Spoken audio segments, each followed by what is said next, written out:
제가 오늘 제목을 행음에 대한 율례, 행음에 대한 율례라고 지었습니다. 본문의 구조를 살펴보면요, 마치 서로 다른 말씀을 하는 것 같은 그런 본문 같지만 그렇지가 않습니다.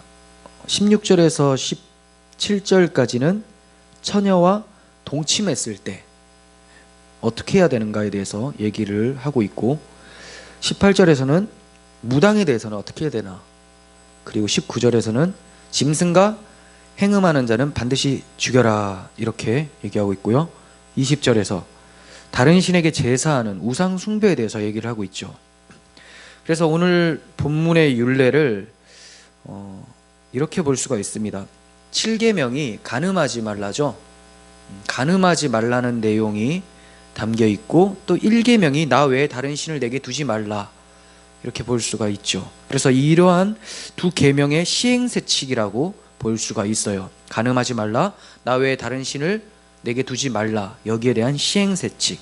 그런데 이 두 계명이 그러니까 오늘 본문 율례들, 이 율례들이 공통점이 있습니다. 그게 뭡니까? 행음이라는 거예요. 행음. 처녀와 동침하고 또 짐승과 행음하고 이런 것들은 그냥 대놓고 행음이죠. 육체적 행음. 그런데 무당과 우상숭배 내용은 뭡니까? 영적 행음이라는 거죠. 하나님께 대한 행음, 그리고 배우자에 대한 행음, 이런 부분으로 나눌 수가 있습니다. 그래서 행음에 대한 율례라고 지었어요. 그러니까 오늘 본문 같은 경우는 22장에서 본문을 잡을 때 잘 끊어야 되겠죠. 엉뚱하게 끊으면 이제 이렇게 보기가 좀 어려워요. 저는 16절에서 20절로 이런 식으로 끊었습니다. 그래서 주제를 행음으로 잡았습니다. 먼저 첫 번째 내용, 처녀와 동침했을 때 내용인데요, 16절에서 17절이죠. 사람이 약혼하지 아니한 처녀를 꾀어 동침하였으면 납폐금을 주고 아내로 삼아라. 만일 처녀의 아버지가 딸을 주기 싫다고 하면 그러면 납폐금만 줘라, 이렇게 되어 있습니다. 납폐금이 뭡니까? 잘 안 쓰는 말인데 쉽게 말해서 혼수예요. 혼수. 결혼할 때 혼수를 하죠. 이와 같이 그냥 혼수를 해라. 그 여인에 대한 값입니다. 오늘 율례를 다시 가르치는 신명기가 있죠. 신명기를 보면 또 보충 구절이 있습니다. 신명기 22장 28절부터 봅니다. 만일 남자가 약혼하지 아니한 처녀를 만나 그를 붙들고 동침하는 중에 두 사람이 발견되면 그 동침한 남자는 그 처녀의 아버지에게 은 50세겔을 주고, 이제 이게 납폐금이 되겠죠. 은 50세겔. 근데 종은 몇 세겔이에요? 은 30이죠. 은 30인데 여기는 은 50세겔이 됩니다. 그 처녀를 아내로 삼을 것이라. 그가 그 처녀를 욕보였은즉 평생에 그를 버리지 못하리라, 이렇게 말씀합니다. 똑같은 말씀인데 조금 더 구체적으로 얘기를 하고 있죠. 뭐가 추가됐습니까?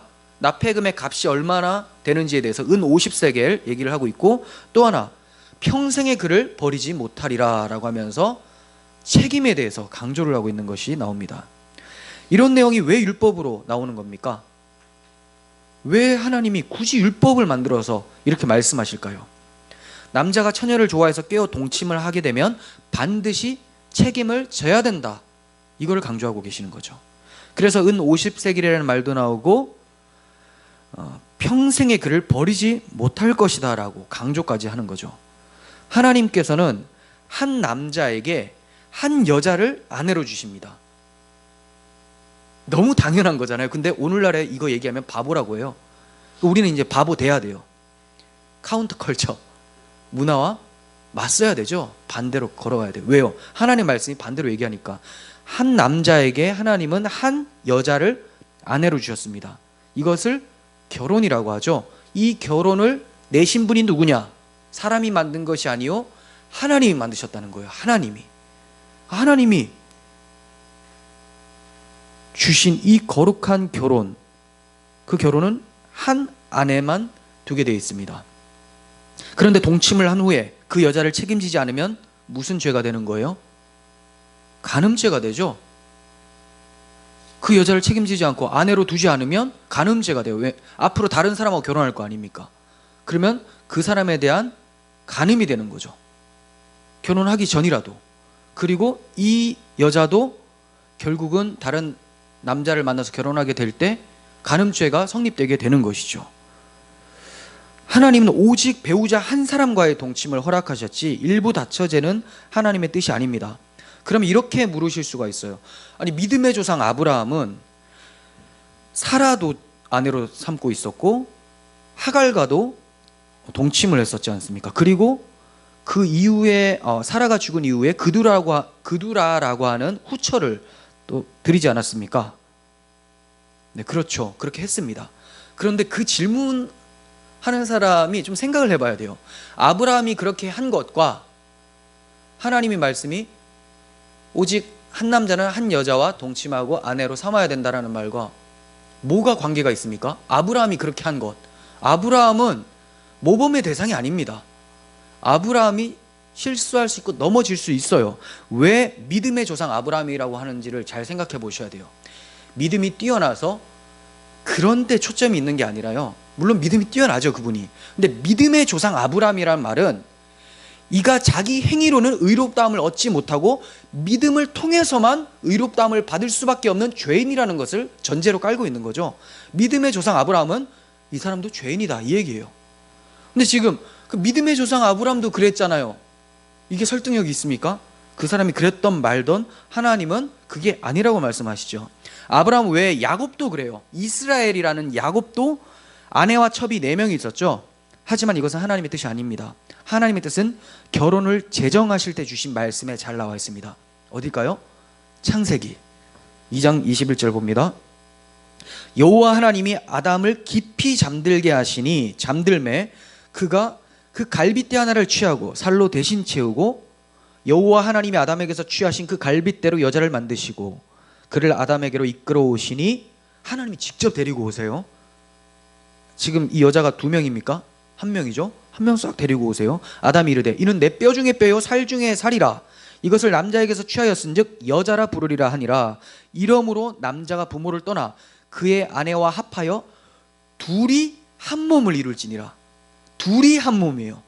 셋이 넷이 한 몸이 된다가 아니라 둘이. 그 말은 한 몸이 될 수 있는 사람은 딱 둘밖에 없다. 남자 하나, 여자 하나. 결혼은 한 번이에요, 한 번. 유일하게 가능한 건 뭡니까? 사별했을 때.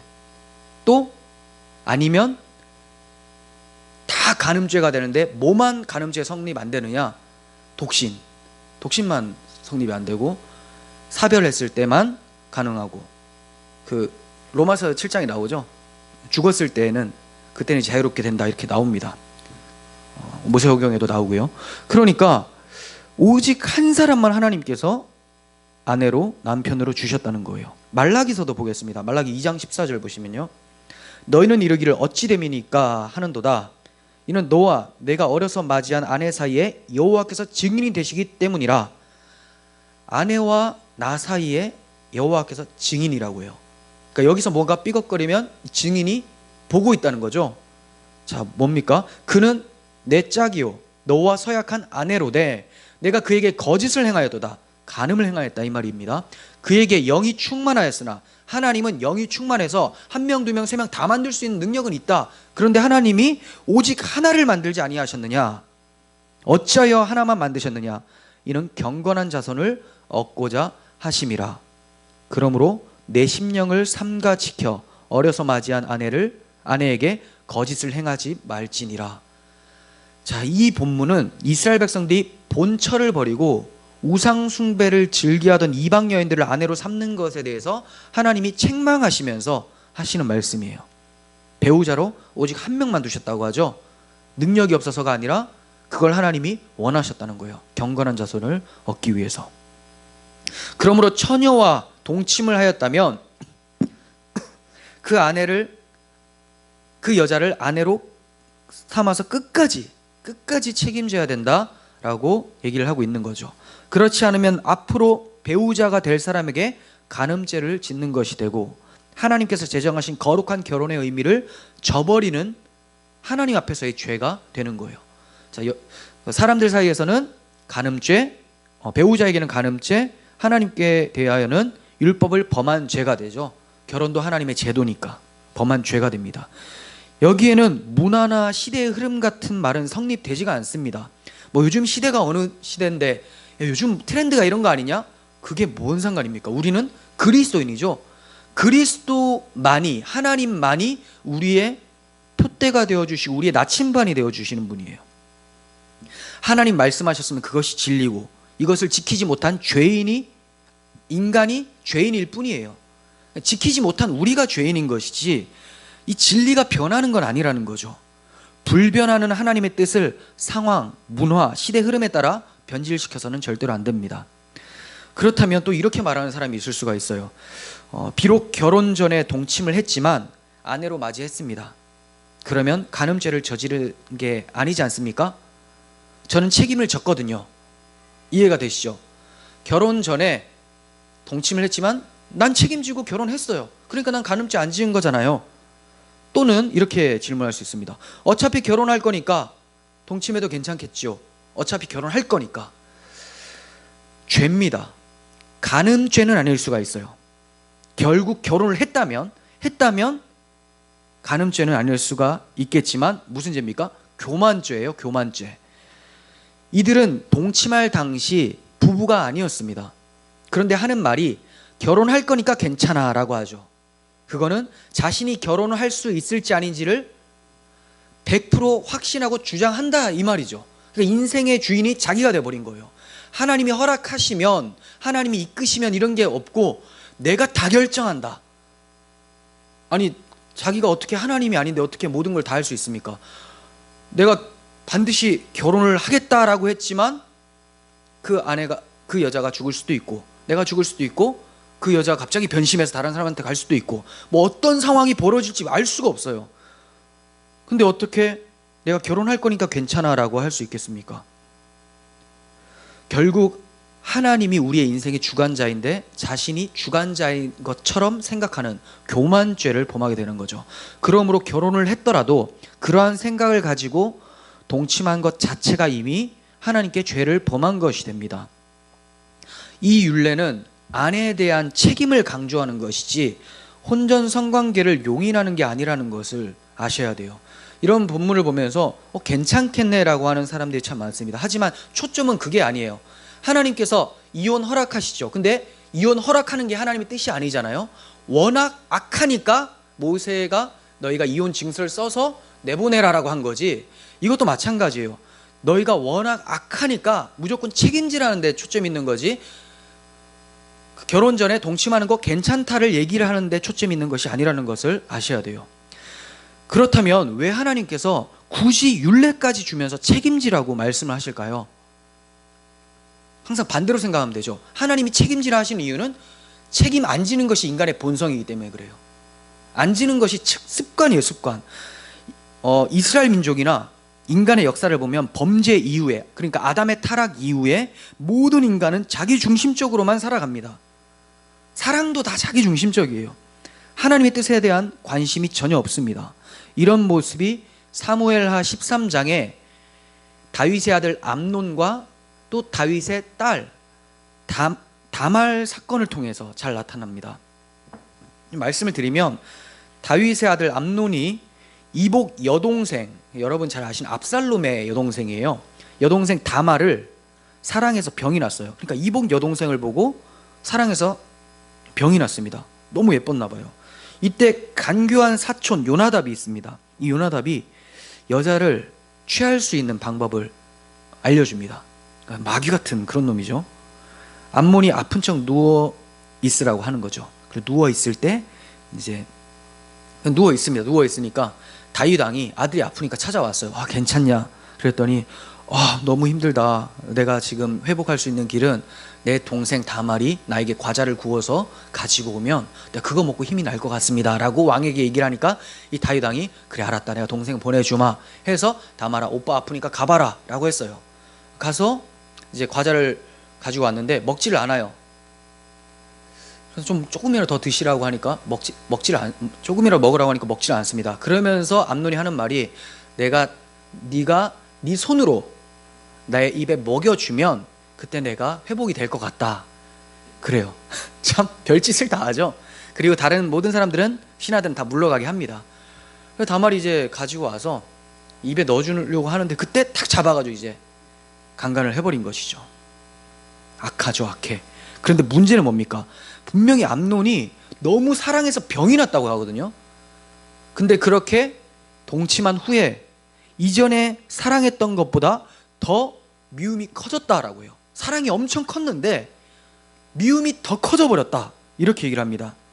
그러니까 인간의 사랑이라는 것이 얼마나 자기중심적이고 자기 정욕에 눈이 멀어 있는지를 정확하게 보여주는 그런 단면이죠. 이런 말 많이 합니다. 오빠 믿지? 손만 잡고 살게. 오빠 믿지? 어떻게 믿습니까? 자기 엄마도 자기 아빠도 안 믿어요. 자기 자식을 안 믿어요. 근데 이 여자는 잘 믿어요. 믿어서가 아니라 그걸 원해서 가는 경우도 있고, 정말 아무 생각 없이 거기에 미혹당하는 그런 사람들도 있겠죠. 그런 여자들도 있겠죠. 그런데 문제는 옛날에는 오빠 믿지 손만 잡고 갈게 이렇게 얘기라도 했는데 요즘에 어떻게 합니까? 그런 말이 없어요. 오빠 믿어라고 할 필요가 없습니다. 그냥 같이 자는 게 당연한 거예요. 어느 일정 기간 만났으면 같이 자는 게 당연하게 되어버린 거죠. 얼마 전에 20대 여학생한테 이제 들었습니다. 썸이 있었던 남자가 있었어요.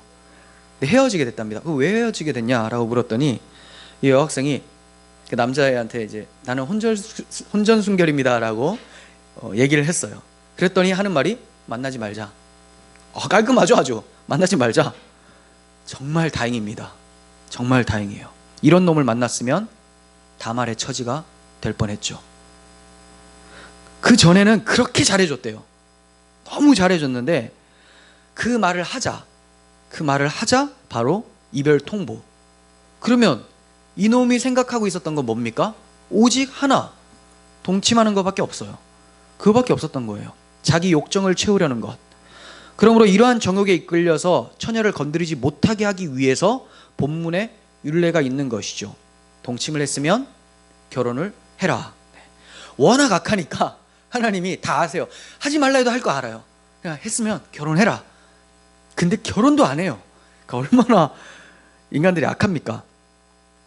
암논은 이 율례를 받은 이스라엘 백성이었는데 이 암논은 이 율례를 받았던 이스라엘 백성 중에 한 사람이죠. 암논은 다윗의 아들이니까. 그런데 이러한 범죄를 저질러 버렸어요. 그런데 정말로 창피하게도 이방인들은 좀 더 나은 모습을 보이고 있다는 것이 성경에 등장을 해요.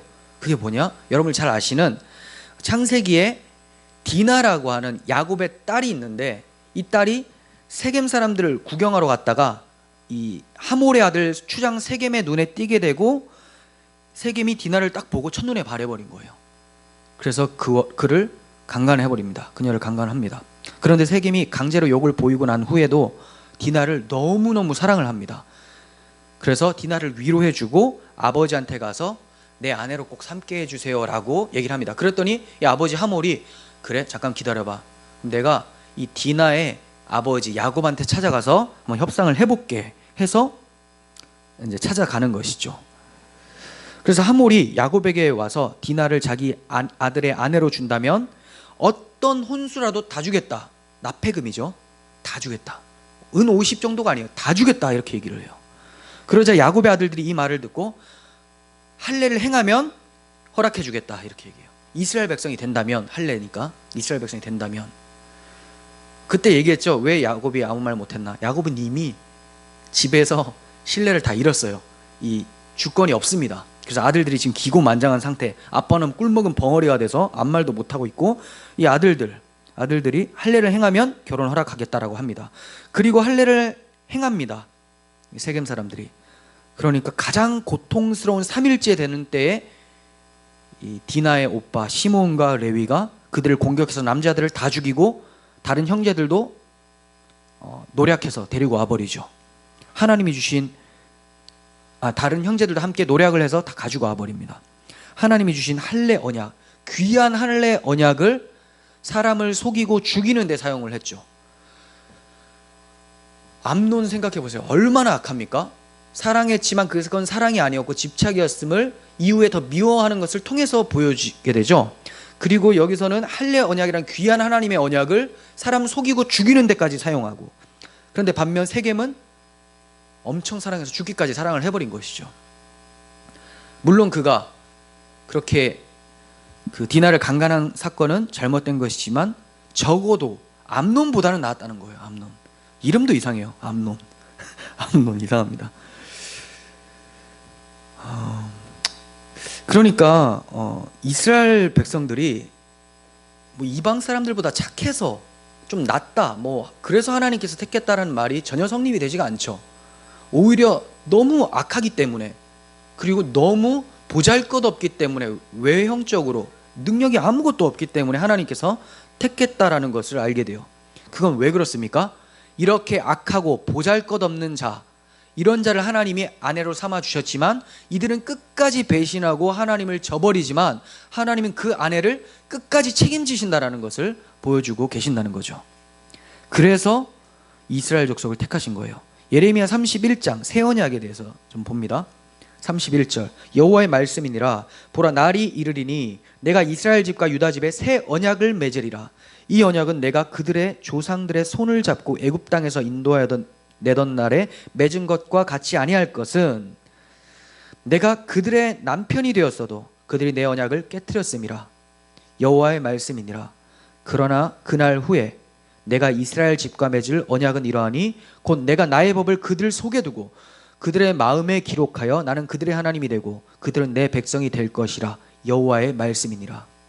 그전에는 어떤 언약이었습니까? 율법, 돌판에 새겨준 언약이죠.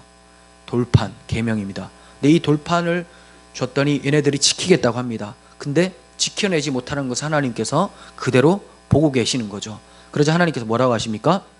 자, 율법판으로 새겨줬더니 너희가 지키려고 시도는 하지만 전혀 지킬 수 없는 존재라는 것이 이제 드러났지. 이제 내가 너희를 포기하지 않고 이렇게 나를 떠나버린, 남편을 떠나버린 너희들을 내가 끝까지 찾아가서 내 사람으로 만들어내겠다 하면서 주시는 것이 새 언약이에요. 그 언약을 어디에 준다고요? 돌판이 아니라 너희들의 마음에 새겨버리겠다, 이렇게 말씀하시는 거죠. 그래서 우리에게 예수 그리스도의 십자가를 통해 성령을 내려 보내주시고 성령이 우리 안에 계심으로 우리가 하나님의 율법을 지키고자 하는 마음이 생겨나기 시작한 거죠. 무거운 짐이 아니라 이제 억지로 막 두려워 떨림으로 지키는 것이 아니라 하나님을 사랑해서 지키도록 되어지게 만드신 것, 이것이 자기 아내인 이스라엘을, 교회를 끝까지 사랑하시는 하나님의 마음이라는 거예요. 이러한 모습이 선지서에는 호세아서를 통해서 나타나죠. 여러분들 많이 말씀을 드렸으니까 더 말씀 안 드립니다. 호세아가 자기 아내 고멜을 끝까지 찾아가서 데리고 오는 그러한 모습을 하나님의 마음이라고 보여주고 있었던 거죠. 그러니까 인간은 하나님께 사랑을 받지 않고서는 절대로 자기 희생적인, 아무것도 바라지 않는 그런 희생적인 사랑을 할 수가 없다라는 것을 말합니다. 그 희생적 사랑조차도, 그렇게 보이는 것조차도 자기 좋으려고 한다는 것을 아셔야 돼요. 하지만 하나님의 사랑은 어떻습니까? 자기 목숨을 내어주는 사랑이죠. 자신의 살과 피를 주시는 십자가의 사랑으로 우리에게 보여주신 거예요. 그래서 요한일서에서는 사랑은 여기 있으니 우리가 하나님을 사랑한 것이 아니요 하나님이 우리를 사랑하사 우리 죄를 속하기 위하여 화목제물로 그 아들을 보내셨음이라. 이게 바로 사랑입니다. 이 사랑을 우리는 마음에 담고 이 사랑을 다시 꺼내는 것 뿐이에요. 하나님의 사랑을 받고 그 하나님의 사랑을 꺼내서 전달할 뿐이라는 거죠. 그러므로 이러한 율례를 통해서 우리가 알 수 있는 것은, 우리는 동침한 사람을 끝까지 책임지지도 못하는 그런 파렴치한 자들이지만 하나님은 반드시 자기 아내인 교회를 끝까지 사랑하시고 지켜내신다는 것을 볼 수가 있습니다. 그리고 이제 두 번째 18절을 보시면 너는 무당을 살려두지 말라라고 합니다. 왜 갑자기 무당 얘기가 나올까요? 갑자기 무당 얘기. 앞에서 살펴본 대로 아내에 대한 책임감이 없는 모습을 뭐라고 했죠? 간음죄라고 했습니다. 간음죄. 이러한 아내에 대한 간음죄를 통해서 하나님께 대한 간음, 영적 간음죄를 주의하도록 하기 위해 무당을 살려두지 말라라고 하는 거예요. 왜냐하면 무당하는 일이 하나님으로부터 떠나게 하는 일이거든요. 무당이 뭐합니까? 신과 인간 사이의 중매자 역할을 하죠. 근데 그 신은 어떤 신입니까? 귀신이죠. 하나님이 아닙니다. 귀신입니다. 만약에 중매자가 있다면, 하나님과 인간 사이에 중매자가 있다면 예수 그리스도밖에 없어요. 그러니까 그 예수 그리스도 외에 어떤 중매자가 된다면 다 무당이 되는 거예요. 교황도 마찬가지죠. 아니 중간에 예수 그리스도만이 중보자인데 본인이 말씀을 바꾸고 교회에 자신의 모든 것이 권위가 있다라고 하면서 교묘하게 하나님의 진리를 바꾸어낸다면 이게 바로 무당의 짓이라는 거죠. 큰일 났다. 생명의 위협을 느낄 수도 있습니다. 교황을 대놓고. 네, 어쨌든 이런 중매자의 역할, 하나님이 아닌 다른 신에게 인도하는 역할이 바로 무당이죠. 그러므로 살려두지 말라라고 합니다. 사람들이 왜 무당을 찾아갑니까? 답답하니까. 답답해요. 내 생각에는 이렇게 일이 좀 풀렸으면 좋겠는데 이게 안 풀리니까 무당이라도 찾아가서 앞으로 그러면 되어질 일이 어떤지를 좀 알고 싶은 거죠. 정보를 얻기 위해서. 그리고 당신은 그냥 힘든 일만 남았네요 라고 하면 그걸 또 바꿔내기 위해서 뭐 합니까? 복채를 주면 이게 또 바뀌어요. 돈을 주면 바꿔준다고 합니다. 누가? 귀신이 바꿔준다고 하죠. 그러니까 그 귀신을 소개시켜주는 자가 무당이죠. 사람들은 자기 욕망을 위해서 무당을 찾아가는 거예요. 그리고 그 무당은 그 욕망을 이용해서 돈을 챙기죠. 그러니까 그 욕망을 이용해서 자기 욕망을 또 채우는 거예요. 그러면서 하나님께로는 멀어지게 하고 귀신에게는 가까이 가도록 만들어버립니다. 결국 하나님이 아닌 다른 신에게 중매를 해주고 욕망에 매여 살도록 만들어버리죠. 그런데 제가 무당을 소개했는데 왠지 낯설게 느껴지지 않는 이런 느낌 없습니까? 그럴 수가 있다는 거예요. 여러분들이 점집에 가셨다는 말이 아니라 교회에서 이러한 점치는 일을 보시거나 경험하셨을 수 있다는 거죠. 단지 그냥 무당집 있잖아요. 대나무 같은 거에다가 빨간색, 흰색이 깃발 걸어놓은 그 집만 무당집이 아니라 십자가를 달아놨는데 무당집 같은 데가 있다는 거예요. 하나님의 말씀은 읽었어요. 근데 그 말씀을 해석하기로 하나님의 뜻이 아니라 인간의 뜻, 즉 욕망을 위해 살아가도록 만드는 데 초점이 있다면 그게 바로 무당의 말이라는 거예요. 이런 사람들에게 붙잡히게 되면 하나님을 사랑해서 열심히 교회 생활을 하는 것이 아니라 자기를 너무 사랑하게 돼서 열심히 살아가게 되는 거예요. 겉으로 보면 열심히 신앙생활을 하는 것 같아요. 열심히 있으니까 일단. 하지만 자기 욕망을 위해서 어쩔 수 없이 일을 하는 거죠. 하나님과 아무 상관이 없습니다. 하나님도 자기 욕망을 채워주는 그런 이방신으로 여기기 때문에 그렇게 열심히 일을 하는 겁니다. 누구한테 걸리면? 무당 같은 목사한테 걸리면. 그리고 김성수 목사님이 양복 입은 무당 이런 나레이션을 했잖아요. 굉장히 와닿았었죠. 교회뿐 아니라 모든 종교도 이러한 무당들이 질비합니다. 제가 목사다 보니까 이 내부적으로 고발을 해서 교회라고 하지 사실 교회에 더 많겠습니까? 세속 모든 종교는 다 무당 종교예요. 사실은 그렇습니다. 무당이 무슨 예언을 해서 무당이 아니라 인간의 욕망을 추구하도록 계속 부추기는 거, 그게 다 무당 짓입니다. 그리고 하나님이 아니라 다른 신에게 욕망이라고 하는 자기 배를 섬기게 만드는 것이 바로 무당 짓이라는 거예요. 그러니까 기독교뿐만이 아니라 모든 종교에는 이런 무당들이 질비합니다. 모든 인간들은 자기 욕망을 채우려고 하는데 이를 이용해서 자기 욕망을 채우려는 사람들이 당연히 발생하게 되죠. 내가 지금 내 욕망을 채우고 싶어요. 근데 저기서 자기 욕망을 채우기 위해서 혈안이 되어 있는 사람이 보여요. 그럼 뭐합니까? 저놈을 이용해서 내 욕망을 채워야 되겠구나. 이렇게 되는 것이죠. 그러니까 종교 사기꾼들이 그렇게 많은 것이고 정치적으로도 무당들이 많아요. 다 똑같아요. 싹 다 그렇습니다. 저 사람의 그 감정이나 이 사람이 추구하는 거 싹 이용해서 자기 것 싹 채워먹는 거. 그러니까 모든 세상에는 이런 무당 정신이 흘러갑니다. 세상은 이것이 당연한 모습이에요. 그래서 뭐 경쟁 시대라고 하고 막 그러죠. 경쟁 사회라고 하잖아요. 무슨 경쟁 사회요? 욕망을 채우는 경쟁 사회죠. 세상에는 당연한 모습이에요. 그들에게는 자기 배가 신이기 때문에 그렇게 사는 것이 마땅해요. 하지만 교회라고 하면서 자기 배를 신으로 섬기고 살아간다면 또 그 배를 채워주기 위해서 설교를 하고 있다면 이것은 하나님의 교회라고 볼 수가 없죠. 하나님의 교회는 오직 하나님만을 신으로 삼고 하나님의 영광을 위해서 살고 또 하나님의 영광만을 선포하는 것이 설교인 것이죠. 그런데 오늘날 많은 교회들이 이러한 하나님 중심의 목회 또 하나님 중심의 사역들이 없어져 가고 있는 것을 보게 됩니다. 그러므로 무당을 찾는 마음이나 무당처럼 귀신을 중매하려는 마음이나 다 우리 안에서 죽어져야 돼요. 하나님 살인하지 말라고 하셨으니 죽이면 안 됩니다. 이건 이스라엘 백성들한테 영적인 의미를 설명하기 위해서 이러한 법을 주신 것이 죽이는 데 초점이 있는 것이 아니라 뭐예요? 무당을 살려두지 말라는 것은 무당을 찾아가려고 하는 너희들의 마음들 다 없애라는 거예요. 그런 거 너희 안에서 일어나는 그러한 무당 정신들 사라지게 하고 거기에 휘둘리지 말라. 거짓 선지자들 들어옵니다. 거짓 선지자를 죽이라는 게 아니죠. 내쫓으라는 거예요. 쫓고 그리고 그 거짓 선지자들이 추구하는 설교 따라가려고 하는 사람들 그 마음부터 없애라는 거죠. 회개하고 자기 부인하고 십자가 앞에 서라 이 얘기입니다. 무당 정신, 무당처럼 설교하고 무당 설교를 좋아하는 우리들 마음이 다 죽어야 됩니다. 그렇지 않으면 결국 무당 같은 마음에 점령당해서 하나님이 아닌 귀신을 섬기게 되고 교회는 무당집이 되어버리고 맙니다. 귀신을 섬긴다는 것은 자기 욕망을 섬긴다는 말이죠. 이것이 바로 남편이신 하나님께 대한 간음이에요. 자기 욕망을 섬기는 것. 이게 바로 우상숭배고 우리의 남편이신 하나님에 대한 간음죄입니다.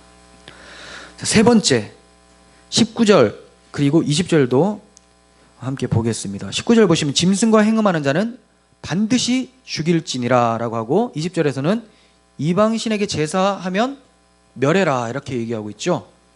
짐승과의 행음을 얘기를 합니다. 짐승과의 행음은 인간에게도 죄를 범하는 것이지만 하나님에게도 죄를 동시에 범하는 거예요.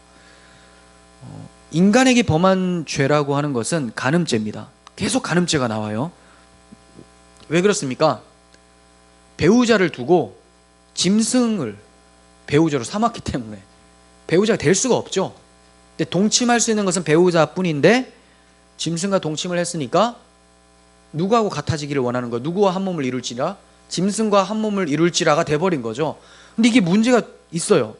누구에게 대한 문제? 하나님께 대한 심각한 문제가 있습니다. 왜 그렇습니까? 하나님께서 아담을 만드시고 하와를 만드실 때 어떻게 만드셨습니까? 하나님의 형상, 자기 형상대로 만들었어요. 그래서 남자와 여자, 사람이 만나서 결혼을 하는 거죠. 한 몸을 이루는 거죠. 근데 짐승과 만난다는 거, 짐승은 형상이 없어요. 하나님 형상이 없습니다.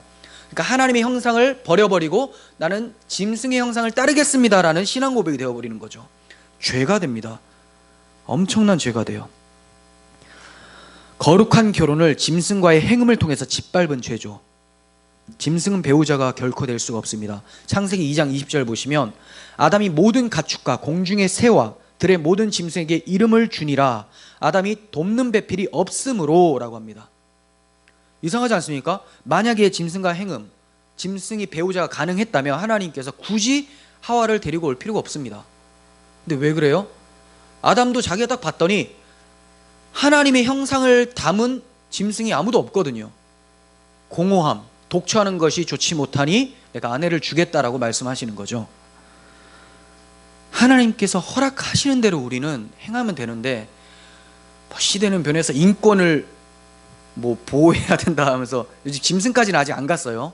짐승과 그런 행음하는 거 법안 자유롭게 해달라. 인권, 내 인권이다. 이제 짐승 숫자 써서 수권도 좀 챙겨야 될 판이죠. 인간한테 다 당하게 됩니다. 이러다 보면. 동성애나 마찬가지예요. 하나님께서 원래 만들어 놓은데 최초의 하나님의 디자인에 손을 대잖아요.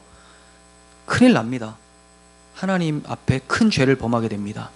하나님이 마련해 놓은 디자인에 절대로 손대지 마십시오. 또한 짐승과 행음함은 이방신에게 제사를 드릴 때 사용하는 제사법의 일종이에요. 그러므로 이어서 20절에서 여호와 외에 다른 신에게 제사를 드린 자는 멸할지니라 라고 하고 있죠. 짐승과 행음하는 것, 가나안의 이방신 제사법 중에 일종. 참 지저분하죠. 그러면 이제 이 가나안의 이방 신들이 이런 것들을 보면서 또 흥분을 하게 되고 거기에 수확을 이제 비를 내려주고 이런 것들이 그들의 사고에 있었어요. 그러니까 단지 짐승과 행음하면 하나님의 형상에 대한 훼손뿐만이 아니라 우상숭배도 직결되어 있죠. 그래서 20절에서 바로 다른 신에게 제사를 드린 자는 멸할지니라 라고 하는 거예요. 언제 줬다고요? 가나안 땅 들어가기 전에 주시는 거예요. 왜? 들어가면 그 짓 할 거니까. 가나안 족속들이 그렇게 하고 있었는데 너희들이 가서 걔네들을 변화시키는 것이 아니라 너희들이 거기에 물들 게 뻔하다. 그러니까 무당 죽이라는 것도 가나안 족속 죽이라. 이게 다 그런 거예요. 너희들이 변화를 시켜야 되는데 너희들이 거기서 물들어 버려가지고 이런 짓을 행할 거다. 그래서 모세는 이제 노래를 불러서라도 하나님의 율법을 잊지 말라고까지 신명기에서 얘기를 하죠. 이렇게 우상숭배를 하는 이유가 뭡니까? 이렇게 짐승과 행음하면서까지 우상숭배를 하는 이유가 뭡니까? 자기 욕망 채우기 위해서죠. 욕정을 채우기 위해서. 그러므로 오늘 이 율례들은 다 욕망이라는 우상숭배 죄를 행음을 통해서 보여주고 있는 거예요. 싹 다 행음과 관련되죠. 그런데 이것을 이제 우상숭배로 보여주고 있고, 이 우상숭배는 결국은 뭐예요? 욕망과 관련되어 있다는 것을 보여주고 있는 겁니다. 그러니까 이 율례를 보고 나는 이 율례를 어기지 않았다라고 할 사람이 없다는 거예요. 나는 뭐 짐승과 행음하지 않았다. 나는 아내와 결혼 전 동침했지만 그 여자를 아내로 삼았다. 이렇게 아무리 얘기를 한들 그게 중심이 아니라 욕망을 채우기 위해서 살아갔다는 것이 폭로되기 때문에 모든 사람이 이 율례 앞에서 벌거벗겨진다는 거예요. 모든 사람에게 다 무당정신이 있습니다. 그거 안 궁금해하는 사람 어디 있겠습니까? 옆에서 알려준대라고 하면 솔깃해요. 알아볼까? 아니야, 난 그리스도인인데 그게 아니지. 이렇게 생각을 하지 처음부터 뭐야? 이렇게 바로 생각이 안 된다는 거죠. 왜? 자기 배를 채우는 게 너무 좋으니까 그걸 가르쳐준다고 하고 그걸 채우는 방법을 알려준다니까 사람들이 솔깃하게 마련입니다. 누구나 다 무당 정신을 장착하고 있다는 것 아셔야 돼요. 그러니까 우리는 죽어 마땅한 자들임을 본문이 폭로하고 있는 것이죠. 어떻게 하시겠습니까? 이러한 사태에서 이제 어떻게 하시겠습니까? 우리가 할 수 있는 것은 우리를 아내 삼으시고 끝까지 사랑하신 예수님, 무당 찾아가기 좋아하는 우리들을 하나님께 중매해 주신 예수님, 욕망을 위해 짐승도 마다하지 않는 욕망의 노예들을 위해서 대신 정죄받으신 예수님을 의지하는 것밖에 없어요. 주님께서는 십자가를 통해서 이 율례들을 다 이루시고 우리로 하여금 율법에서 정죄함이 없도록 만들어 주셨습니다. 자기 희생을 통해서 이 모든 죄를 낱낱이 범한 우리들을 살려주시고 당신이 그 죄를 대신 지고 가셨다는 거죠. 하나님께서 자기 아들을 내어주시는 것을 기뻐하셨어요. 기뻐하셨다는 거죠. 억지로가 아닙니다. 왜 그렇습니까? 우리를 그렇게 사랑하셔서 안아내길 원하시고 우리를 자녀 삼아서 하나님의 뜻대로 살아가게 하시기 위한 아버지의 원대한 계획이 있었기 때문에 아들을 내어주시기를 주저하지 않으셨다는 겁니다. 이 큰 은혜를 받은 우리는 이제 어떻게 살아야 됩니까? 이제 율법을 지키려고 사는 것이 아니라 하나님의 은혜가 우리를 부르기 때문에 이 율례들에 위배되지 않도록 살아야 되는 거예요. 제가 엄청 이렇게 하십시오를 얘기를 많이 합니다. 초반에는 안 했어요. 근데 이제 점점 갈수록 많이 합니다. 왜 그러냐? 제가 율법화돼서 율법으로 정죄를 하려고 하는 게 아니에요. 율법 정죄가 아니라 은혜를 모독하는 행위를 고발하는 거예요. 여러분들이 은혜를 몰라요. 그리고 내가 율법으로만 지옥 갑니다 계속 이렇게 한다면 그 율법 정죄가 되는 게 맞습니다. 하지만 저는 여러분들에게 해결책을 제시했어요. 예수 그리스도라고 하는 십자가의 풍성한 은혜를 제시했고, 이 은혜를 모독하고 부인하는 사람들, 하찮게 여기는 사람들에 대해서 고발하면서 정신 차려라, 은혜를 망각하지 말라라고 얘기를 하는 거죠. 근데 그것도 싫어해요. 왜? 고치고 싶지 않으니까. 고치고 싶지 않으면 은혜가 싫습니다. 나한테 이런 은혜 좀 베풀어 주지 마세요. 십자가 그래서 짐이 되는 거죠. 고치고자 하는 사람들한테는 십자가가 능력이 돼요. 근데 이걸 듣기 싫어하는 사람들은 십자가가 저주의 십자가가 되는 겁니다. 복음이 아닙니다. 그러므로 여러분들이 말씀을 들으실 때 찔림이 있잖아요. 그러면 내가 은혜를 모독했구나. 이 은혜 받은 자답게 살 수 있도록 하나님 은혜 베풀어 주세요. 순종하겠습니다. 이 고백으로, 이 다짐으로 가셔야 된다는 거예요. 목사님 왜 계속 나를 못 잡아먹어서 안달이지? 이런 생각 하시면 안 돼요. 제가 왜 여러분들을 못 잡아먹어서 안달이겠습니까? 저조차도 은혜의 모독 때문에 제 스스로가 찔립니다. 제가 찔리는 만큼 여러분들에게 엄청 많이 하는 거예요. 근데 찔린다고 끝내면 안 됩니다.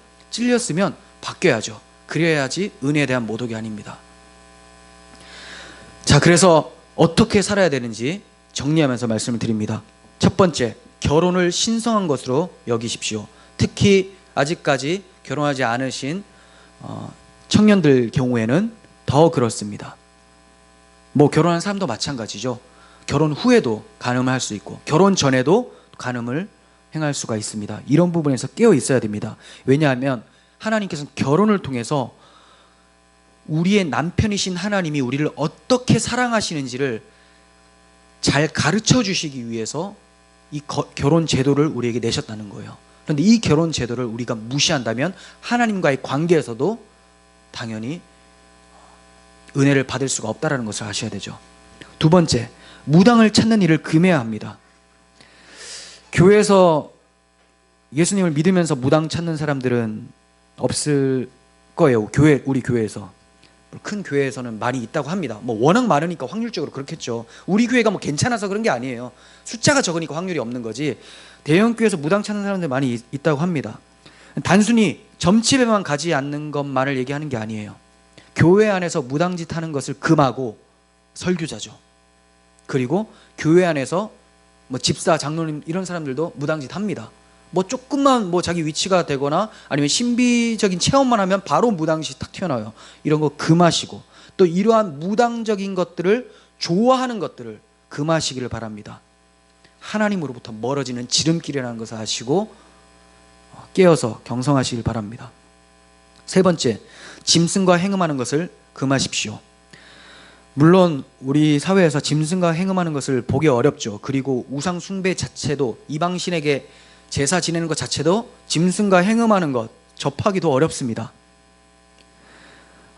하지만 이런 것들이 차츰차츰 용인되어지는 사회가 될 거예요. 세상은 그렇게 갑니다. 욕망을 위해서 움직입니다. 짐승이 아니라 하더라도 자기 욕망을 채우기 위해서 하나님의 도덕법들을 훼손시키는 일들이 발생된다는 거죠. 이런 것들을 용인하려고 하는 문화를 거슬러 싸우십시오.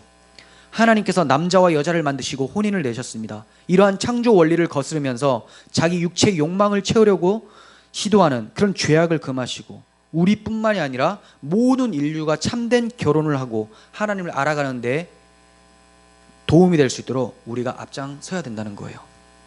끝으로 네 번째, 여호와 외에 다른 신을 섬기는 것을 금하십시오. 세상의 힘에 기대어 살며 이를 자신을 구원자라고 생각하는 시도가 바로 우상 숭배예요.